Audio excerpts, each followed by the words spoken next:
સાવરકુંડલામાં ભક્તિ સંગઠન અને રાષ્ટ્રચેતનાનો ત્રિવેણી સંગમ ભવ્ય હિન્દુ સંમેલન સંપન્ન.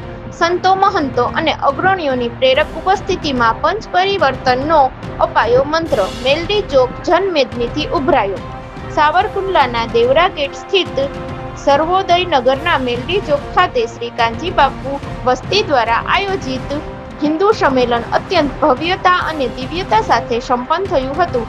સનાતન ધર્મના રક્ષણ, સંસ્કૃતિ મૂલ્યોના સંવર્ધન અને હિન્દુ રાષ્ટ્રની ચેતનાને જાગૃત કરવાના પવિત્ર સંકલ્પ સાથે યોજાયેલ આ સંમેલનમાં સાવરકુંડલા પંથકની ધર્મપ્રેમી જનતાનો અભૂતપૂર્વ ઉત્સાહ જોવા મળ્યો હતો.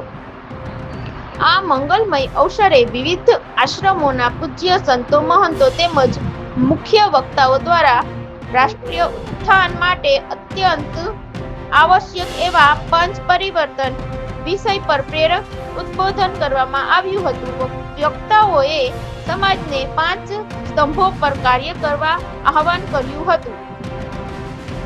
પરિવારમાં સંસ્કારોનું સિંચન અને ભારતીય જીવનશૈલીનો સ્વીકાર, જ્ઞાતિ જાતિના ભેદભાવ ભૂલીને એક હિન્દુ તરીકે સંગઠિત થવું, રાષ્ટ્રના આર્થિક સ્વાવલંબન માટે સ્વદેશી વસ્તુઓનો આગ્રહ રાખવો, પ્રકૃતિનું જતન, વૃક્ષારોપણ અને જળ સંચય દ્વારા ધરતીની રક્ષા, દેશના કાયદાઓનું પાલન અને રાષ્ટ્ર પ્રત્યેની નૈતિક ફરજોનું વહન વગેરે વિશે કાર્યમાં ચર્ચા કરવામાં આવી હતી.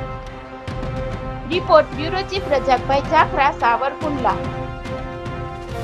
છે અને થઈ રહ્યા છે, તો એ નિમિત્તે એક કાર્યક્રમના ભાગ ખાસ કરીને સ્વામિનારાયણ તેમજ હિન્દુ સંમેલન સમિતિના દરેક કાર્યકર્તાઓને ખૂબ ખૂબ અભિનંદન. અને ખાસ જે એક હિન્દુ સનાતનના કનુભાઈ રાઠોડ મારું નામ છે અને સાવરકુંડલાની અંદર રાષ્ટ્રીય સ્વયંસેવક સંઘને 100 વર્ષ પૂર્ણ થયા તે બદલ શતાબ્દી વર્ષ ઉજવવામાં આવે છે.